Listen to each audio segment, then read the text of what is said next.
C'est parti. Alors, quand je prononce le mot Lacanal, que cela évoque-t-il pour vous?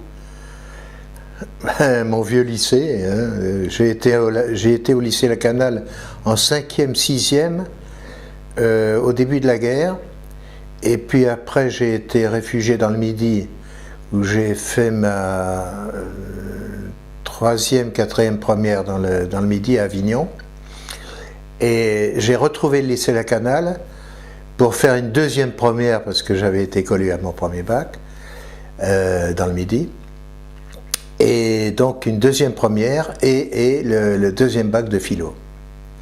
Voilà. Donc j'ai été au lycée Lacanal aux 2 extrémités de mon enseignement secondaire. Et vous avez vu des différences entre votre lycée, donc à Lacanal, et au moment où vous étiez à Avignon? L'esprit était différent? Ah oui, l'esprit est complètement différent. Oui, oui. Ça n'a pas été tout à fait la joie d'ailleurs de retrouver Lacanal, parce que à Avignon, il y avait une ambiance beaucoup plus détendue. Quoique, j'avais pas le même âge. J'avais quitté Lacanal avec une impression assez désagréable, parce que j'étais pas dans les premiers, donc c'était pas une réussite. Et puis après, je m'étais amélioré en province. Et là, quand j'ai retrouvé Lacanal, ça m'a fait une sorte de déclic qui a été désagréable au début, mais que j'ai surmonté. Et finalement, j'ai de bons souvenirs des 2 dernières années quand même que j'ai passées à Lacanal. Voilà. Donc, comment étaient les alentours du lycée au moment où vous étiez à Lacanal au début? Et puis à la fin, est-ce qu'ils avaient évolué? Est-ce que les alentours du lycée avaient bougé? Les alentours, c'est-à-dire extérieurs au lycée, je pense que le parc du lycée nous était interdit, parce que j'étais demi-pensionnaire au lycée et on n'avait pas le droit à l'époque de se promener dans le parc du lycée. Donc je ne peux pas parler du parc lui-même, parce que en fait je ne le connais pas. Et par contre, l'environnement principal du lycée Lacanal, c'est le parc de Sceaux. Alors lui, oui, je pense qu'il s'était amélioré, mais je n'ai pas un souvenir très précis de l'époque. Hein. D'accord. Parce que c'est quand même à la Libération, et le parc de Sceaux n'était pas aussi sophistiqué qu'il est actuellement, hein, loin de là. Hein. Il était beaucoup plus sauvage. Hein. Les alentours du château Non, c'est ce qui est la partie du parc qui est face au lycée Lacanal. D'accord. Donc là où il y a en fait... Face à la petite entrée, si vous voulez, c'est là où on allait directement, en sortant du lycée, on allait faire un tour dans les allées là, du parc de Sceaux. Face à l'église, quasiment. Ah non, non, l'église de Sceaux est beaucoup plus loin. Beaucoup plus loin. Non, il n'y a pas d'église là. Là, c'est vraiment, ça longe, c'est la partie du parc de Sceaux qui longe vraiment le lycée Lacanal. Oui, oui, d'accord, je vois, oui, la petite entrée en fait. Mais... Voilà, de la petite entrée. Voilà. Alors, à quoi vous fait penser le lycée Lacanal? À quoi ça me fait penser le lycée Lacanal? Ben, je sais pas,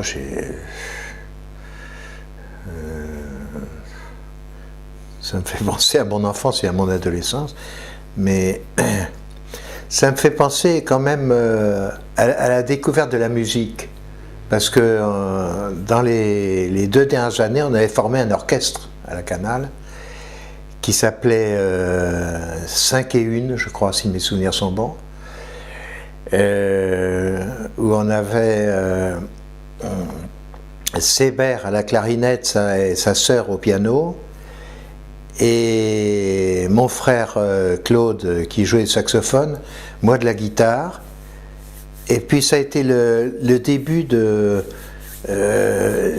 activité qui a été assez dominante chez moi, qui a été de faire de la musique, et en particulier de la musique de jazz. Et ça a été le début, ça a été à l'origine de cette activité. Il y a eu Lacanal. D'accord. Ouais. Et le bâtiment lui-même, avec ses briques, Alors le bâtiment, j'ai toujours trouvé très rébarbatif, et mon avis n'a pas tellement changé depuis, parce que apparemment, d'après ce que j'en sais, il n'a pas beaucoup évolué. Et la maintenance du lycée n'a pas été très réussie. Hein. Le parc en lui-même, vous ne l'avez jamais vu, le parc du lycée? Non, je le vois depuis que je vais aux anciens du lycée La Canale, puisque pour garer la voiture, on est obligé de passer dans 2 ou 3 allées. Alors un petit coup d'œil à gauche et on voit ce parc magnifique avec ces arbres centenaires merveilleux. Mais par contre, quand on vient du bas, alors on voit qu'il y a toute une partie quand même un peu négligée. Et on sent que là, il y a peut-être un petit défaut de financement concernant la jardinerie du parc. Il y a une partie qui est bien traitée, qui est celle qui est proche du lycée en haut, mais en bas, ça a l'air d'être en friche plus ou moins. Enfin, c'est l'impression que ça donne. Je ne sais pas si ça correspond à la réalité.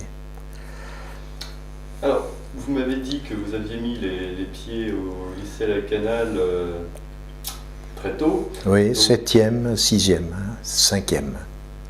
Donc, dès la petite enfance, en fait, la 7e. Oui, j'étais au lycée, j'étais au cours Florian à Bourg-la-Reine, dans les toutes premières classes. Là, à l'époque, on ne parlait pas de maternelle, c'était 12e, etc. Je ne sais plus exactement des chiffres. Je me souviens, 12e, ça correspondait à quelque chose. Et après, on rentrait au lycée vers la 7e, par là.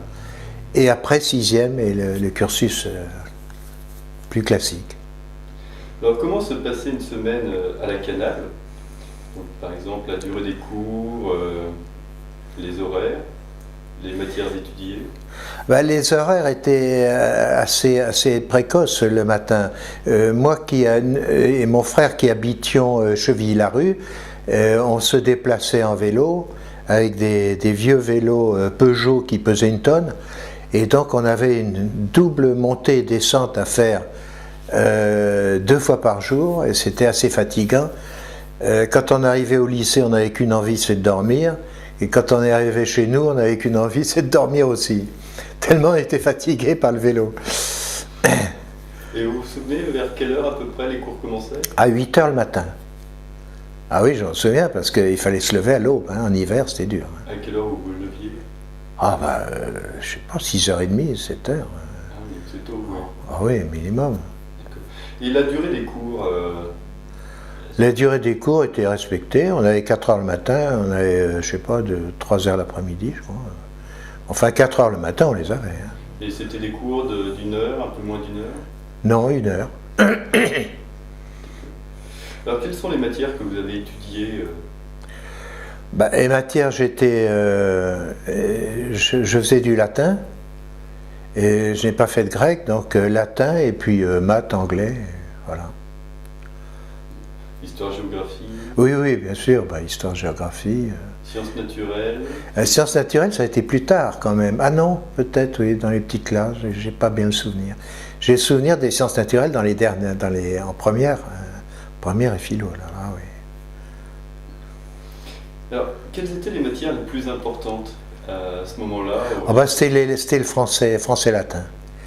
Et quand j'étais en 6e, j'étais avec un certain prof qui s'appelait Binet, et de sinistre mémoire d'ailleurs, parce que Binet, c'était pas un monsieur très commode, il avait ses têtes à lui, et j'ai pas de très bons souvenirs de lui.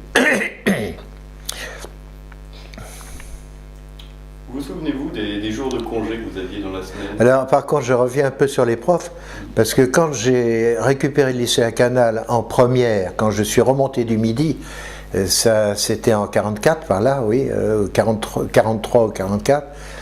Là, j'ai eu un professeur de lettres qui était charmant, qui s'appelait Ballan, je crois, si mes souvenirs sont bons.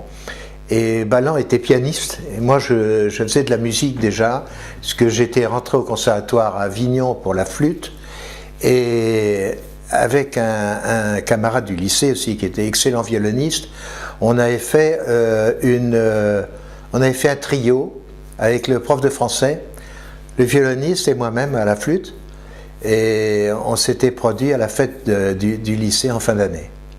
Ah, c'était sympathique ça. Oui, c'était sympa ça.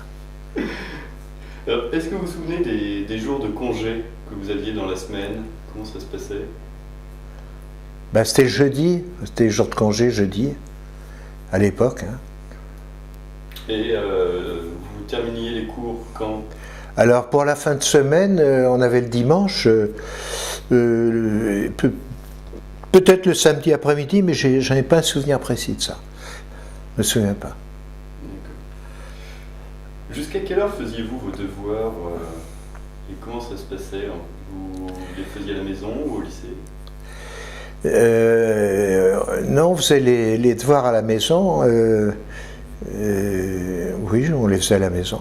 Mais je dois dire que j'étais pas un phénix à l'époque et que mes parents n'avaient pas beaucoup de temps à nous consacrer pour nous aider dans les études, ce qui a été un gros défaut au départ. Et parce que c'est quand même important que les parents s'occupent des élèves, de leurs enfants pour ça. Et ça, on n'a pas été gâtés pour ça. Et les devoirs, on faisait ce qu'on pouvait, tout seul. Donc on essayait d'apprendre les leçons surtout, mais les devoirs, parfois c'était vraiment médiocre. Et vous les faisiez à la maison, mais donc à la maison. Le fait que vous soyez plus éloigné faisait que vous n'aviez pas la possibilité de travailler en groupe? Non, pas en groupe, jamais. D'accord. On était très isolés. Le principe des contrôles, comment se passaient les examens ou les contrôles sur les matières? Aucun souvenir de contrôle. Il y avait des compos, Oui. c'est tout. Donc ça se passait en temps limité dans une classe avec un surveillant, le professeur? On avait les compositions de maths, de français, etc., par les profs dans les classes. Mais c'était strictement interne à la classe, si mes souvenirs sont bons. Alors, comment étiez-vous noté? Vous vous souvenez des façons de notation? En général sur 20, de 0 à 20, en général. D'accord. Et il n'y avait pas d'appréciation assez bien, etc. Ou on a utilisé des lettres aussi à un moment, je crois, dans l'enseignement. Il fallait pas traumatiser les élèves en leur mettant des notes chiffrées. Mais nous, on était aux chiffres, absolument. Quand on avait 0, on avait même 0 pointé. Alors, pour être traumatisé, on a été traumatisé, c'est sûr. Alors, avez-vous des récompenses remises par le lycée durant votre scolarité? Non, aucune. Non? Non. Et sinon, de manière de toute façon, les récompenses, en général, c'est réservé aux élèves qui réussissent, en principe. Moi, je n'étais pas dans les élèves qui réussissaient, sauf dans les dernières. Quand j'ai redoublé ma première, à ce moment-là, j'ai quand même eu des bonnes notes. Et pour le deuxième bac, je l'ai passé avec mention, donc... Oui, vous avez bien récupéré depuis. Je l'ai récupéré, oui, évidemment. Après, quand j'ai fait mes études de médecine, j'étais quand même un peu plus impliqué par le travail, évidemment. Alors, comment avez-vous ressenti le rythme du lycée? Le rythme du lycée, moi, je me suis jamais posé de questions à ce sujet. C'était comme ça, je l'admettais, c'est une règle. Bon. Non, j'ai jamais rué dans les brancards. On a peut-être souffert parce qu'encore une fois, on était quand même assez fatigué, mais enfin finalement on s'adaptait quand même. Non, j'ai pas le souvenir d'avoir été très fatigué à cause des horaires. Non, je me suis toujours bien plié aux règles des horaires du lycée. Il n'y a pas eu de problème de ce côté-là, je crois pas. Vous n'avez pas regretté d'avoir trop de certaines matières par rapport à d'autres ou Ah oui, oui. Non, j'avalais ce qu'on me présentait. J'ai jamais eu d'esprit critique dans mes jeunes années. J'avais pas d'esprit critique. J'admettais le programme puis j'essayais de suivre. Discutais pas le programme. Alors, quels sont les événements qui ont marqué votre vie scolaire?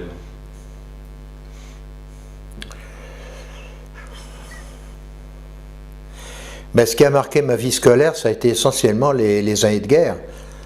Parce qu'il a fallu quitter ce lycée pour en trouver d'autres en province. Alors évidemment, là, ça a été beaucoup plus marquant, parce que je suis parti en quatrième, Donc j'avais 13 ans et 14 ans quand j'ai fait ma quatrième.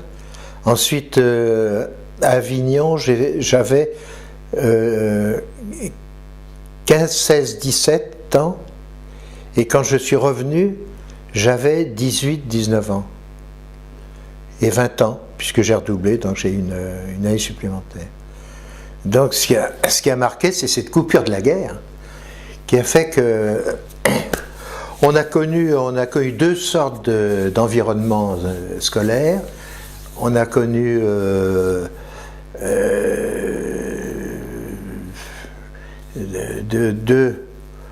deux ambiances complètement différentes finalement. Comment était l'une par rapport à l'autre? Oh ben on a beaucoup plus aimé l'ambiance qu'on a trouvée dans le Midi. Ça, il faut être franc. C'était plus convivial, c'était plus amical vis-à-vis des élèves. La relation prof-élève était plus amène, plus tranquille, moins agressive, moins exigeante qu'à Paris. Et les professeurs que vous aviez étaient d'un aussi bon niveau, ou vous les sentiez plus légers ou plus forts? Comment étaient-ils par rapport à ceux de la Canale quand vous êtes arrivé?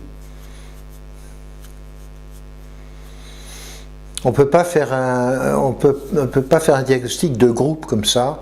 Il y avait des profs qui étaient mieux à la Canale et moins bien en province et vice versa. On peut pas dire c'est tous comme ça en groupe, non. Non, c'est vraiment strictement individuel. D'accord. Ouais. Parlez-moi un peu des à côté de la vie de lycéen. Que faisiez-vous durant vos temps libres, ou si vous aviez des contraintes particulières? Oui, le temps libre, c'était c'est certainement une chose très importante.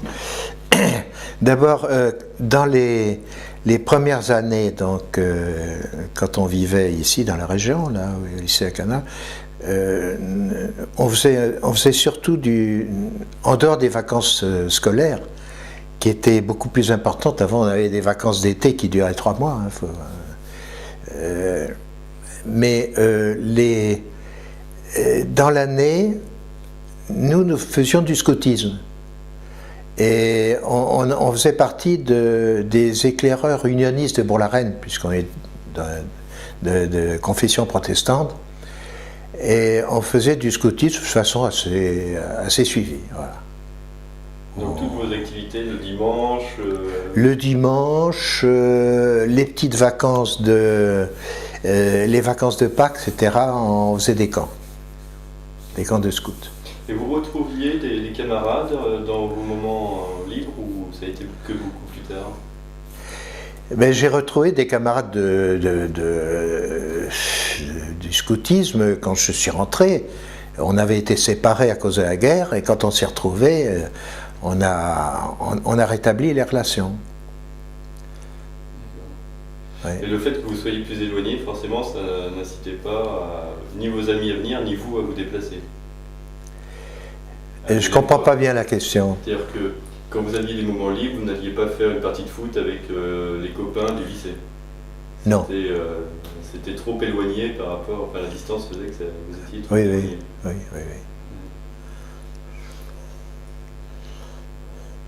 En fait, on habitait une propriété qui n'est pas loin d'ici d'ailleurs, et qui jouxtait l'ancien sanatorium de Chevilly-la-Rue, qui est devenu le centre de pneumologie maintenant. Mon père a vendu cette propriété au sanatorium aux environs des années 50 par là. Et cette propriété, ben, c'était quand même une raison pour expliquer qu'on était quand même très isolé, hein, parce qu'on était loin de tout, et Chevilly-la-Rue, c'était beaucoup plus campagne que maintenant. Et les moyens de transport, on n'avait pas de moyens de transport personnels en dehors des vélos dont j'ai parlé déjà. Et en fait, mes parents nous interdisaient plus ou moins d'ailleurs de sortir, on n'avait pas d'activité. En dehors des activités que mon père organisait, par exemple, on allait à la piscine avec lui. En été, on allait piquer une tête dans la Marne. Ils prenaient tous les gosses du pays dans la voiture, et puis hop, on allait faire une petite équipée, on allait plonger dans les rivières polluées du coin. Et puis qu'est-ce qu'il y avait d'autre? Ah oui, aussi on a fait de l'équitation aussi. Alors on allait faire du cheval dans un manège du côté d'Arcueil ou quelque chose comme ça, ou Gentilly, je ne me souviens plus. Oui, donc vous avez beaucoup d'activités. On a fait du cheval, on a fait voilà. Alors vous avez été demi-pensionnaire, vous m'avez dit. Oui. Ce n'était pas le cas pour la majorité des élèves, si? Vous étiez nombreux? On était assez nombreux comme demi-pensionnaires, oui. Oui, oui. Et alors qu'avez-vous retenu de la nourriture à la canale en tant que demi-pensionnaire? Ah ben il y a eu deux périodes. La première période, on n'était pas demi-pensionnaire, on rentrait à la maison. Mais dans la deuxième période, donc de première et philo, alors là c'était la pleine disette, période de disette, où la cuisine était évidemment en fonction du ravitaillement qu'on pouvait trouver. Vous imaginez, en 44-45. Alors, il y a eu des épisodes comme ça, en particulier une fois au réfectoire, on a eu des pommes de terre qui étaient pourries. Et alors, on était fous furieux, surtout que c'est le lendemain du bac de philo. On s'est amusé à se bombarder avec les patates pourries dans le réfectoire. Si bien qu'un surveillant qui m'ayant repéré est arrivé par derrière. Et pendant ce temps-là, un copain qui m'écrase le pied. Je me sors, je me tourne, je dis « Ah la vache !» Et alors, mon brave surveillant, là, qui était boiteux et mutilé de la guerre de 14, il dit « Ah, mon bonhomme, vous m'avez traité de vache. Ben, vous allez aller voir le proviseur. » Et alors, il m'a pris par la peau du cou, il m'a emmené chez le proviseur. Et mon frère, qui était également impliqué dans la bagarre de patates, il m'a suivi et on a été renvoyés du lycée. La veille d'avoir les résultats du bac, où on a été reçus tous les deux, ça n'avait plus aucune importance. Mais on a été renvoyés du lycée pratiquement le dernier jour, à cause du ravito. Alors c'est pourquoi je rapporte cette anecdote qui est amusante quand même. Ah oui, excellent. Et ils n'ont pas utilisé le parc pour faire des légumes ou planter Je ne sais pas. Vous n'avez pas vu Ça, je ne sais pas. Donc, en quoi consistaient justement les repas de demi-pensionnaires en règle générale quand vous allez manger à la canale? Ah ben, j'ai aucun souvenir de ça. Aucun. Vous n'avez pas souvenir de petits pois, de petites choses Non. Non. Rien. Et la manière d'être servi aussi, c'était un plat collectif que vous partagiez ou c'était des parts? Non, collectif, oui, collectif. Donc vous amenez des plats sur un chariot ou, Oui. J'ai l'impression qu'on nous servait comme ça, à partir d'un plat unique, oui. Enfin, ça y est, tout ça, ça remonte à combien 60 ans. Mais oui. Hein. C'est bon pour la mémoire. Ça remonte à 60 ans. Hein. Alors, quelle langue avez-vous étudiée en classe? L'anglais, c'est tout. Anglais. Et comment était-elle enseignée et par quel type de professeur? Et l'anglais était très mal enseigné, il n'y avait pas qu'à la canale, c'est, je crois, un phénomène très général, pas assez vivant, et d'autre part, c'était des classes où on chahutait, je ne sais pas pourquoi, ça a toujours été. Classe de langue, c'est... Les professeurs avaient moins de... Oui, c'est souvent le désordre, je ne sais pas. Oui. Ça fait rigoler les jeunes, ça, le fait de parler une langue étrangère, ça fait rire. Maintenant, ça a peut-être changé, j'espère, en tout cas. Alors, comment est abordée l'Europe? Comment était abordée l'Europe? L'Europe? Oui. Je ne connaissais pas l'Europe. Rigoureusement inconnue. L'Europe, pour nous, c'était l'ennemi, c'était l'Allemagne. Hein. On ne voyait rien d'autre. Hein. L'Allemagne, l'Italie, c'était l'axe. L'Espagne qui avait été compromis au moment de la guerre, non, vraiment, on avait plutôt tendance au cocooning, là, se coller dans nos frontières hexagonales, plutôt que de s'intéresser à l'Europe comme on le fait maintenant. Donc les professeurs, en fait, communiquaient énormément sur la France. Ah, quand même, ça du côté professeur, non, il ne faut pas dire ça. Parce que moi, j'ai comme professeur d'histoire et géo, quand j'étais en philo, j'ai eu Georges, alors son prénom, est-ce que c'est... Je me souviens de son nom de famille, il est très connu d'ailleurs, mais son prénom m'échappe maintenant. Et il nous s'intéressait surtout, il était d'ailleurs très très marqué à gauche, et il s'intéressait surtout à l'URSS. Alors on a eu peut-être 2 cours sur l'Angleterre, et encore, je me demande si c'était pas un seul, mais sur la Russie, on a eu, je sais pas, une dizaine de cours. Alors, les républiques du Caucase, moi je connais, et je connais depuis l'époque parce que lui s'intéressait vraiment énormément au Kazakhstan, Turkménistan, etc., Kirghiz et autres, Géorgie et autres, etc. On connaissait tout ça. Et évidemment, au bac, je suis tombé sur la Suisse et les voies de communication de la Suisse, alors ça n'avait pas grand-chose à voir avec le Caucase. Alors vous avez dit que votre professeur était teinté physiquement. Ah oui, lui... Ça se voyait dans les cours? Ben oui, quand même, mais a posteriori, parce que à l'époque, on n'était pas très conscient de ces choses-là. Mais enfin, a posteriori, on s'est bien rendu compte que ce qui l'intéressait, d'ailleurs il a été marqué politiquement et il a pris une position officielle qui a été connue après. Hein. Et les autres professeurs étaient-ils aussi... est-ce qu'ils étaient un peu transparents sur leurs opinions politiques ou au contraire ils étaient non, plutôt... Non, au lycée à Canal, non. Par contre, quand on était à Avignon, évidemment, j'ai beaucoup à dire sur le lycée d'Avignon, parce que c'est une époque où quand même on commençait à se poser des questions. Hein, il y a eu la défaite, etc. Bon, et un garçon de 15 à 18 ans, là, il commence à réfléchir hein, et à avoir ses idées. Mais avant, c'est pas net. Hein. Avant, c'est pas net. Voilà. Et dans ce principe, justement, entre camarades, vous échangiez souvent à propos de politique ou d'autres sujets, ou tout le monde gardait ses propres idées? Sur le plan politique, on n'avait pas beaucoup d'échanges, ça ne nous intéressait pas trop dans les petites classes, hein, pour ne pas dire pas du tout. Et dans les plus grandes classes,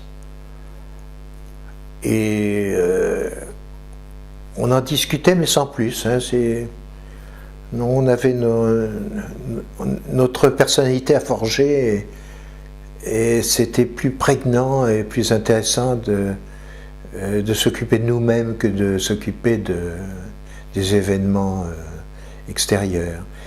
En fait, j'ai commencé assez tard, moi personnellement, à m'intéresser aux événements et à lire les journaux. J'ai commencé quand même après l'âge de 20 ans, quand j'ai commencé ma médecine en fait. Avant, je lisais pas les journaux, je n'étais pas bien au courant de ce qui se passait. En dehors des événements purement de la guerre. Alors ça, évidemment, la guerre, on a suivi ça, on écoutait Radio Londres et tout. Bon. À Stalingrad, on était au courant de tout ça. Ça, c'était notre vie quotidienne, si je puis dire. Mais l'extrapolation, la réflexion sur des événements et les prévisions, puisque l'art de la politique, c'est la prévision, les projections dans l'avenir, ça, non. De quoi parliez-vous alors entre camarades ou lycéens? Les filles, les filles surtout, et puis le sport, et la musique, les lectures, les bouquins, le cinéma. Voilà, c'est ça qui nous occupait. Et par rapport justement le fait que le lycée n'était pas mixte? Non, il n'était pas mixte. Non, non. Même dans les 2 dernières années, il n'était pas mixte encore. Alors comment, en fin de compte, aviez-vous des relations avec les filles en dehors du lycée puisque... On avait des relations avec les filles uniquement avec les surprises parties qu'on organisait. Je ne parle pas des petites classes, hein, je parle des 2 dernières années. Il y a eu la Libération, le jazz, etc., les surboom et tout. Là, on sortait beaucoup, on avait beaucoup de copains, filles et garçons, quoi. D'accord, donc c'était là où en fait il y avait un lieu d'échange. Ah, bien sûr. D'accord. Alors, à partir de quel âge avez-vous su que vous vouliez faire médecin comme profession? Je l'ai su vraiment très tard, parce que, en fait, les seules matières où j'étais vraiment fort et où je trouvais un intérêt, depuis le début des études d'ailleurs jusqu'à la fin, c'était les sciences nat. Alors les sciences nat, en fait, c'est ça la véritable vocation médicale, c'est les sciences nat. Pour le reste, je ne me sentais pas vraiment impliqué. Mais les sciences nat me passionnaient, même tout petit, hein, les pierres, les végétaux, les insectes, les papillons, les trucs. Et puis après, la physiologie. Les meilleures notes que j'ai eues, ça a toujours été en sciences nat. Hein. Ça me passionnait. C'est comme ça que la porte de la fac s'est ouverte. Et vous avez été passionné parce que vous avez rencontré des professeurs qui étaient au-dessus du lot, justement, en sciences naturelles? Oui, j'ai eu des profs aussi que j'ai beaucoup aimés, oui, en sciences nat. Oui. Oui, oui. Et ils vous ont marqué alors, oui, oui. Plus des rencontres en dehors du lycée, bien entendu. Spécialement, quand on était tout jeune, il y avait un curé en vacances dans les Alpes qui nous emmenait, mon frère et moi, en montagne. Et alors on récoltait des cristaux, on faisait aussi des cueillettes de plantes et d'insectes, de papillons et tout. Et après j'ai eu des copains aussi qui étaient des as aussi en ce qui concerne l'entomologie et tout ça. Et donc c'est comme ça que je me suis intéressé à ça. Enfin, je me suis intéressé à ça, ça n'a pas évolué vers grand chose, parce que en fait je ne suis pas collectionneur, mais ça m'a permis de rentrer à la fac et de faire mon métier, quoi. Donc en fin de compte, quand vous étiez au lycée, personne ne vous a aiguillé? Non, non, pas du tout. Il n'y avait pas de conseiller d'orientation? Il n'y en avait pas. À l'époque, je n'ai pas le souvenir de ça. Donc en fin de compte, c'était vraiment le libre arbitre, soit total de l'élève, soit parce que les parents disaient il faudrait que tu fasses ça ou... Oui, mais les parents, ils ne savaient pas bien, vraiment, fais ce que tu veux, ce qui te plaît, etc. Alors, vraiment, la direction était tout ce qu'il y a de plus flou, hein. C'était pluridirectionnel. Grand ouvert. Oui. Aviez-vous une place préférée en classe? Oui, dans les derniers rangs, près du radiateur. Vous la recherchiez systématiquement? Parfois, on m'imposait la place en question. Ça, c'est possible. Alors, quels sont les professeurs qui vous ont marqué? À la Canale, qui m'ont marqué en mal, c'est Binet, j'en avais parlé. Qui m'ont marqué en bien, c'est prof de lettres en première, Valland, qui était un homme charmant, très cultivé. Et puis, sinon, mes profs de sciences nat, je me souviens même plus des noms. C'est triste, mais je ne me souviens pas des noms. Et vous les avez trouvés pédagogues dans l'ensemble ou non? Je sais pas, je ne peux pas dire. Je n'avais pas de critères de qualification à l'époque. Je suis incapable. J'en ai trouvé de mauvais, mais quand à dire que ceux qui étaient bons, je n'avais pas les critères pour l'apprécier. En quoi justement un professeur était mauvais ou était bon? C'était plus dans les rapports qu'il avait avec les élèves, la manière certainement les rapports qu'il avait avec les élèves. Il y avait des profs qui n'avaient pas d'autorité naturelle, qui se faisaient chahuter. Ceux-là, bon, on les méprisait un peu. Hein. Alors comment étaient séparées les infrastructures du lycée? Enfin, je pense aux différentes cours. C'était par catégorie d'âge Comment dans Comment les étaient répartis cours? les élèves au sein du lycée? En fait, parce qu'il y a plusieurs cours dans le lycée. Oui. Donc, comment étiez-vous répartis au sein justement des différents bâtiments? Vous vous souvenez? Non, je me souviens pas exactement. Je me êtes... souviens que mes classes, mais en général, mes classes étaient assez proches. C'est la première cour, quoi. Vous étiez dans la première cour? J'imagine, mais je peux pas l'affirmer, mais je pense que c'était plutôt, oui. Maintenant, pour le sport, on était obligé de traverser tout, et puis on allait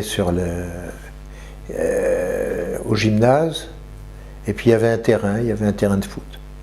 Vous aviez une piste cendrée, non? Ou pour faire de l'athlétisme, non? Aucun souvenir. Du sport. Ok. Ça existe maintenant, il y a la piste cendrée et tout, j'imagine. Ah, maintenant vous avez une piste en... Oui, comme synthétique, là. Le tennis, comme les tennis en dur, là, oui, d'accord. Vous voyez ça la prochaine fois. Alors, quelle était la tenue type d'un élève du lycée quand on allait à la Canale? La tenue? Vous aviez un chandail, un pantalon, une culotte C'est-à-dire l'intérêt de la question, c'est de savoir si on avait un tablier ou pas, j'imagine. Parce que les vêtements, c'est selon. Hein. Ça dépend des familles. Bon, nous, on avait des vêtements. Mais vous étiez de bourgeois. En culotte courte, en short. Oui, culotte courte, oui. Et c'était la majorité des cas pour les élèves? Pour les petits? Ah oui, oui. Et après aussi, ou ça a été différent? Ah bah non, après, quand j'étais en première, j'avais un pantalon quand même. D'accord. Donc c'était une chemise, un pull classique? Oui, oui, tout ce qu'il y a de plus, comme maintenant. Ah, ça change, maintenant c'est le jean? Ah non, oui, à l'époque, non. Le jean, maintenant, avec les chaussures de sport, oui. Les Nike ou ça. Non, ça, on n'avait pas ça. Vous aviez des chaussures de ville? Oui, on avait pratiquement toujours les chaussures de ville. Oui. Ah non, la tenue des élèves a beaucoup évolué, je pense, parce qu'il y a eu un mouvement avec l'arrivée du jean. Après, moi, j'ai vu des élèves qui étaient habillés complètement noirs. Il y a eu une mode où tous les élèves étaient en noir, mais sombre. Après, il y a eu une période où ils étaient en habits déchirés. Ah oui. Vous voyez, donc en fait, il y a des modes. Oui, il y a des modes. Oui. Qui se dessinent au fur et à mesure. Non, en l'occurrence. Comment était votre cartable? Vous vous souvenez de votre cartable? C'était un gros cartable, oui, à compartiment. En cuir? Oui, je crois, oui, en cuir. Oui. Mais à un moment, on mettait ça sur le dos. Il y avait un sac à dos, une sorte de sac à dos, quand on était petit. Et puis après, on avait un cartable, à poignée. Vous aviez beaucoup de livres à transporter ou non? Vous vous souvenez Je crois, oui. Je me souviens que c'était pesant tout ça, c'était fatigant. J'ai un souvenir de fatigue, voilà. Alors j'imagine que il y avait des bouquins pesants dedans, oui. J'imagine. Mais on pouvait laisser au lycée, je crois aussi. Il y avait la possibilité de laisser dans les pupitres. Il y avait des pupitres, je crois. On pouvait laisser des affaires. Mais j'ai pas le souvenir très précis de tout ça. C'est vieux. Est-ce que vous vous souvenez si vous achetiez vos livres ou si le lycée vous les fournissait? Il y avait une bourse, je crois, de livres en début d'année. Il y avait des gens qui vendaient de l'année précédente et puis on rachetait comme ça, d'occasion. D'accord, donc en fait on passait d'une année à l'autre en prenant les livres... Pas toujours, bien sûr. Parfois il y avait un ouvrage qui manquait, il fallait acheter neuf.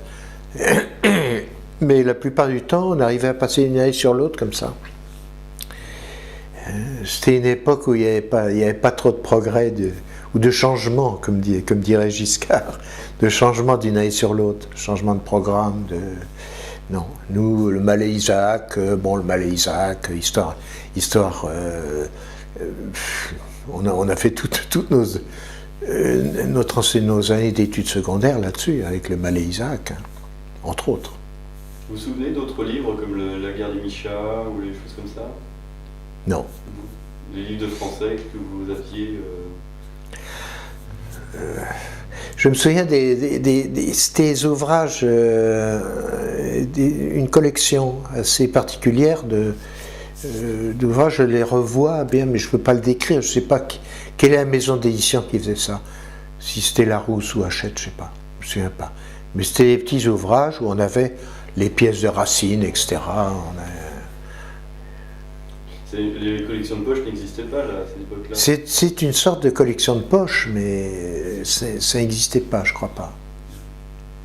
Et par rapport aux langues, vous aviez des disques ou des bandes non, sonores? non, rien du tout. Donc c'était uniquement écrit? Oui, c'était pratiquement tout le temps écrit. L'oral, c'était quand le prof voulait bien nous apprendre quelques mots à prononcer, mais c'était pas évident. Et on avait des défauts de prononciation absolument horribles. Pas d'accent, parce que l'accent, c'est un peu de la musique, alors ça peut... Mais des défauts majeurs de prononciation. Par exemple, peut-être se dit en anglais perhaps, et nous on le pensait perops. Voilà, petit exemple. C'est le genre. Donc c'est rigoureusement incompréhensible pour un anglais qui entend ça. Perops, qu'est-ce que c'est que ça? Vous n'avez jamais fait de voyage dans un pays étranger? Si, on a été en Angleterre. On a été en Angleterre une fois, on a fait du cheval là-bas, surtout. C'était en vacances d'été.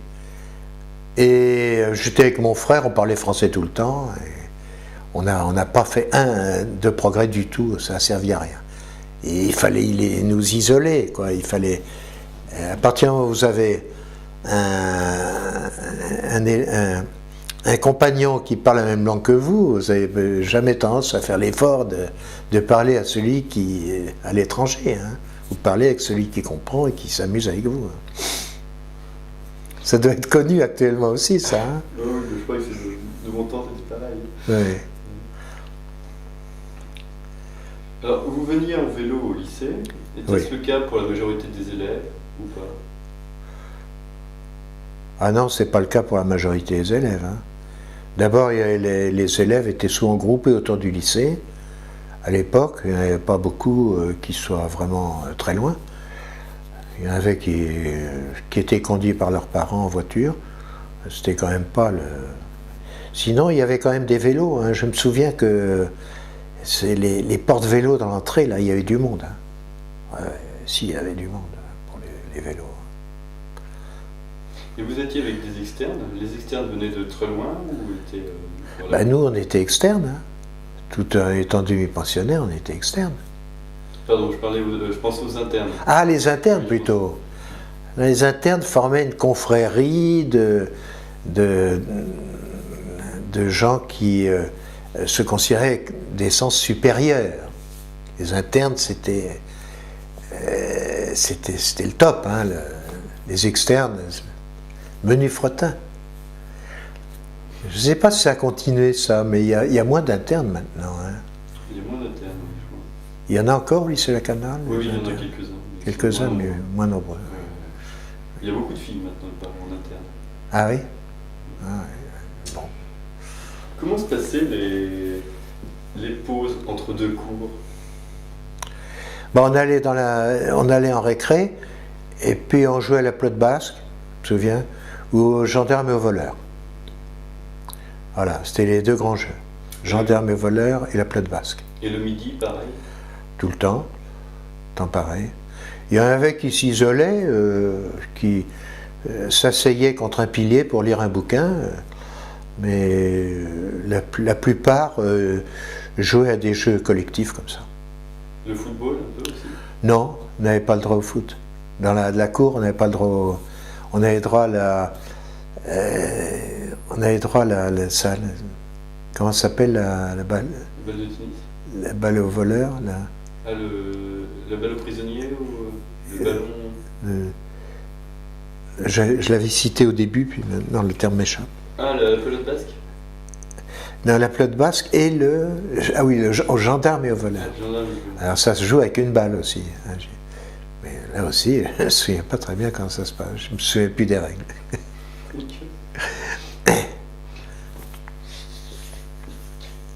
Pour accéder à la cantine, vous étiez groupé, comment vous étiez rangé en fin de compte pour accéder à la cantine?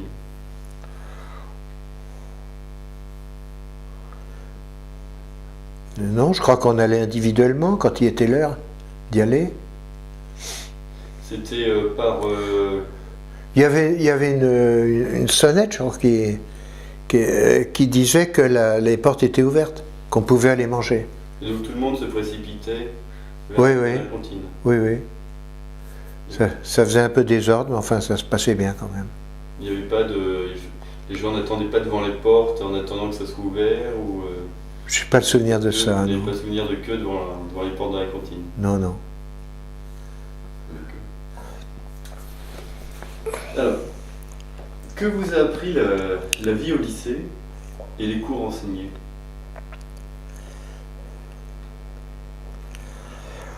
Ben, ça m'a permis d'acquérir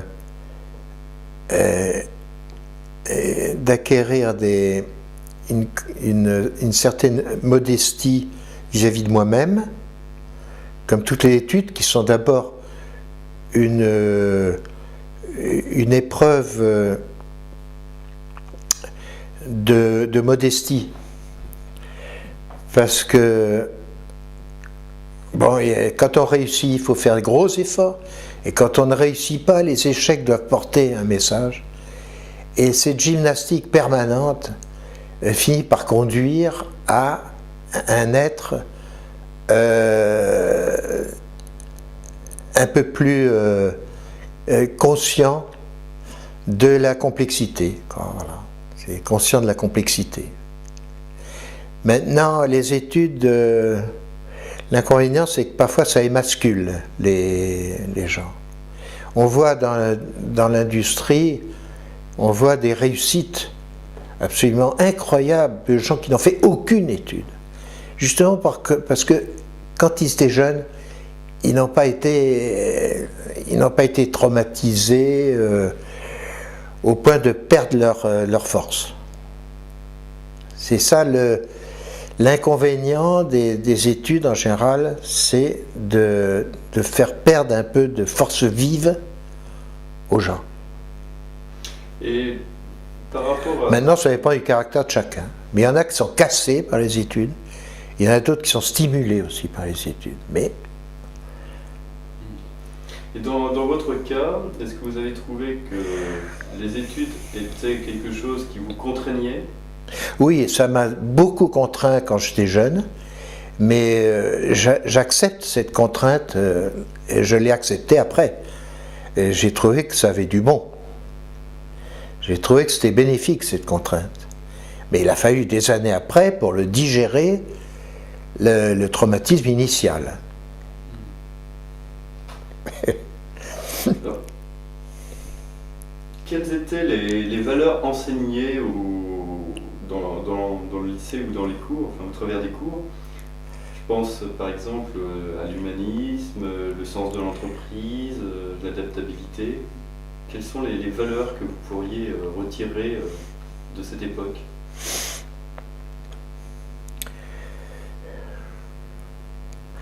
Les valeurs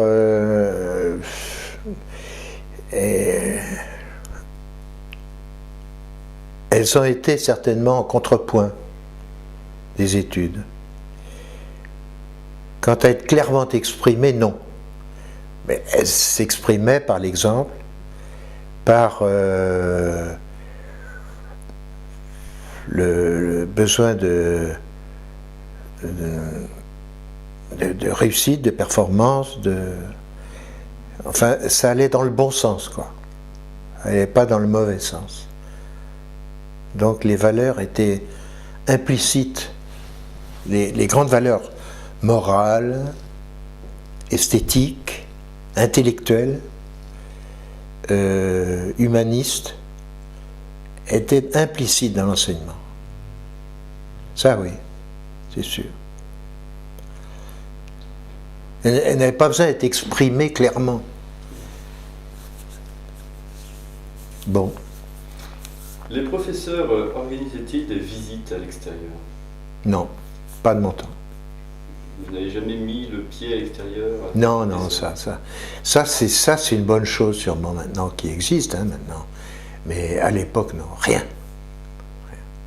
C'était le lycée et la vie de famille, d'autres activités, mais en dehors des lycées. Le lycée, c'était les études, c'est tout. Êtes-vous resté en contact avec des amis du lycée? Oui, j'ai quelques amis du lycée encore. Donc vous continuez à échanger, parler un peu du lycée aussi?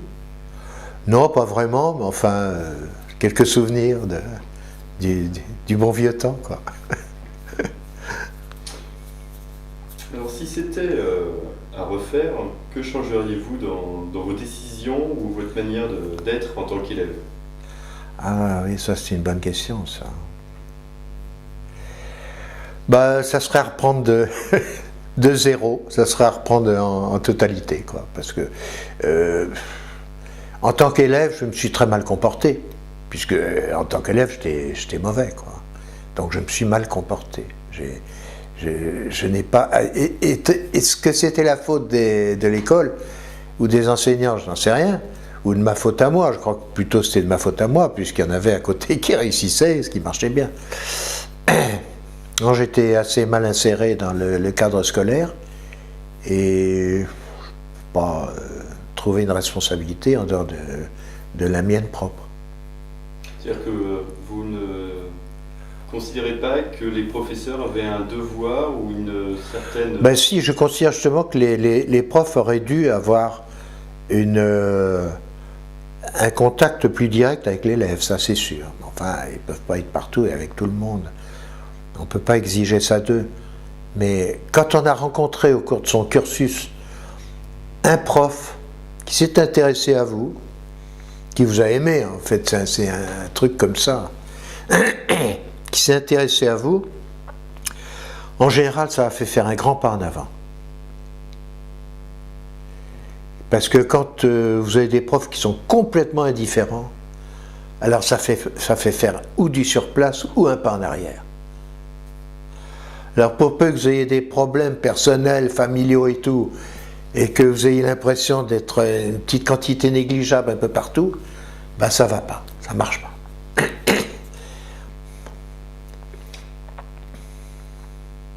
Alors, en tant que lycéen, étiez-vous informé d'une association des anciens de la Canale? Non. Non. Et comment avez-vous su qu'il y avait l'association des anciens de la Canale? Oh, bah ça c'est il n'y a pas tellement longtemps. Il n'y a pas tellement longtemps. Comment je l'ai su?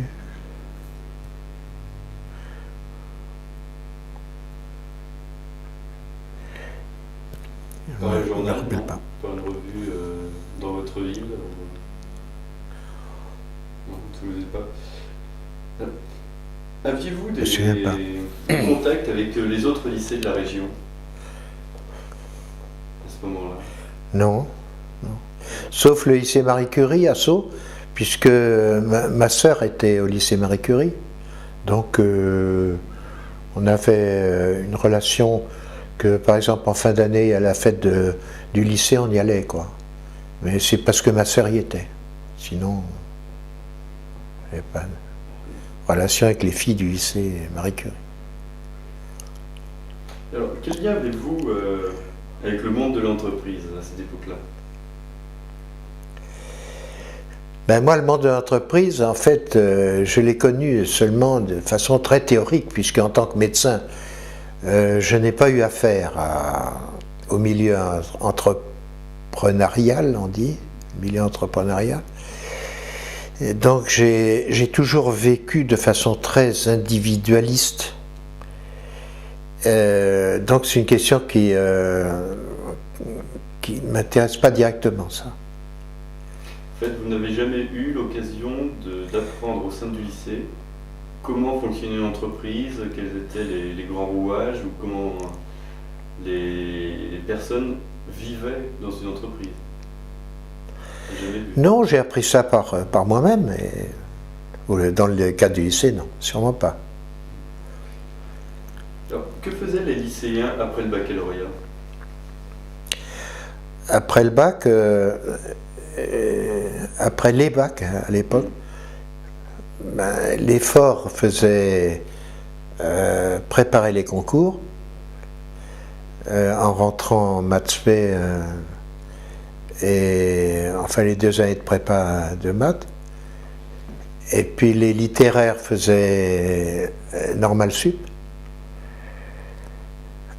Et quant aux autres, ben, il y avait ceux qui faisaient médecine, il y avait ceux qui faisaient... Bon, alors il y avait tout le côté santé publique, en médecine, véto, etc. Et